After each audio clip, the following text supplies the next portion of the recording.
This story is called Mr. Fox. Lady Mary was young, and Lady Mary was fair. She had 2 brothers and more suitors than she could count. But her favorite among them all was a certain Mr. Fox. Now Mr. Fox had lands, and Mr. Fox had gold, and Mr. Fox had a fine country home. He had described it in great detail and even explained how you might get to it. But strange to say, he had never offered to take Lady Mary or her brothers to see his fine country home. Now it was decided that Lady Mary and Mr. Fox would marry, and the betrothal breakfast was arranged for some days later. One day, Lady Mary found herself alone. Her 2 brothers were away hunting, and Mr. Fox was off on some business of his own, as he said. And so Lady Mary saddled her horse and galloped out into the countryside to find Mr. Fox's country home. His directions were clear, and she found it easily, a grand home. She tied up her horse and approached the gateway over the moat, over the drawbridge that crossed the moat that surrounded the fine house. On the gateway were written the words, "Be bold, be bold." Mary passed through the gateway and crossed the drawbridge.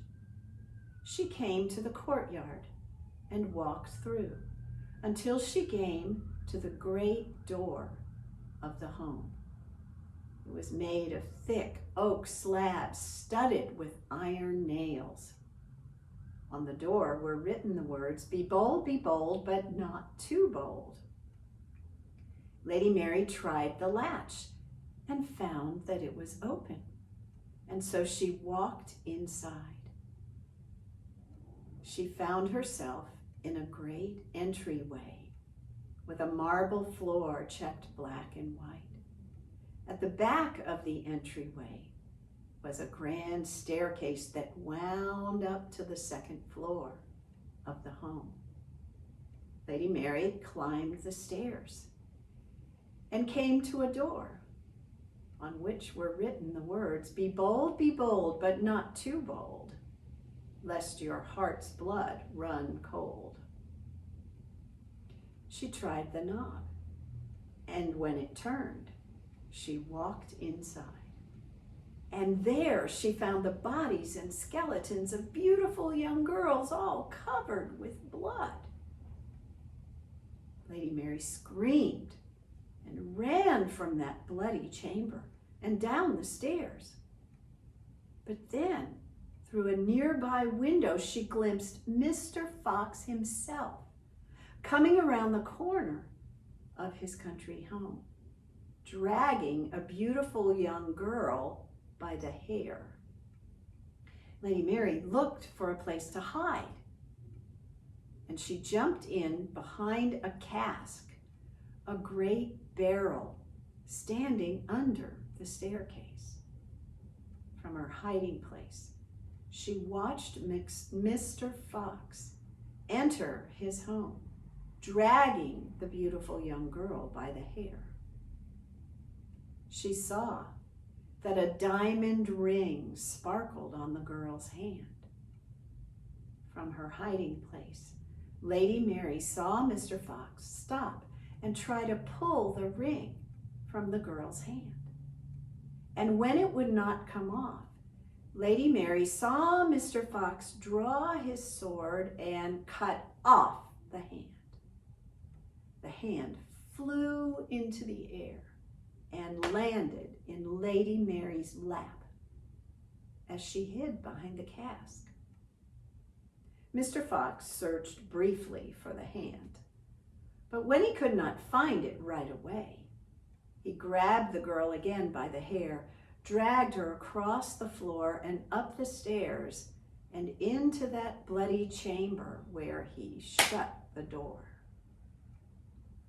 Lady Mary jumped up from behind the cask, ran out the door, over the courtyard, across the drawbridge, and jumped on her horse and galloped home as fast as she could.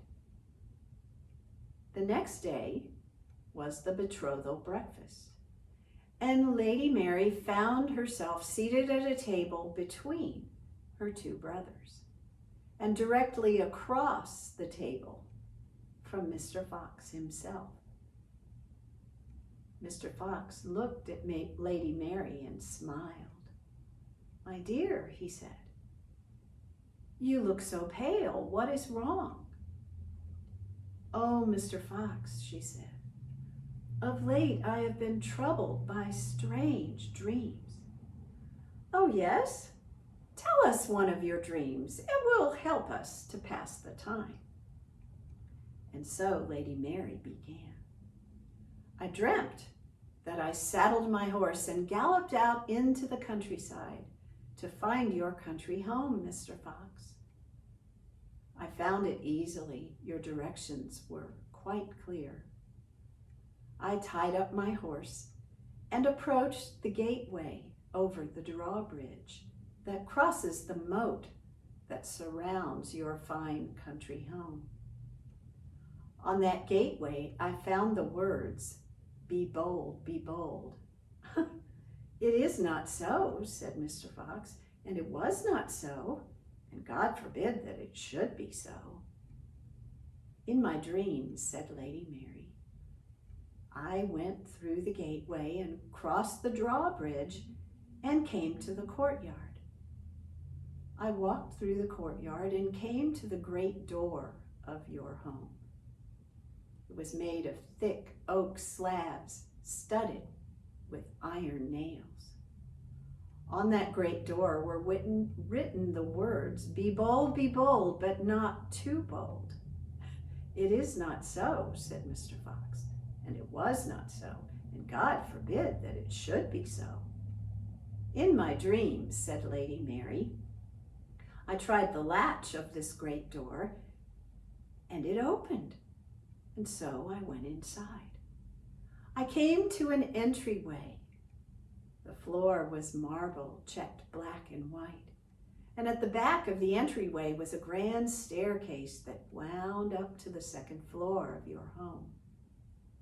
I climbed the stairs and came to a door on which were written the words, 'Be bold, but not too bold, lest your heart's blood run cold.' It is not so," said Mr. Fox, "and it was not so, and God forbid that it should be so." "In my dream," said Lady Mary, "I tried the knob, and when it turned, I walked in, and there I found the bodies and skeletons of beautiful young girls, all covered with blood." "It is not so," said Mr. Fox, "and it was not so, and God forbid that it should be so." "In my dream," said Lady Mary, "I screamed and ran from that bloody chamber and down the stairs.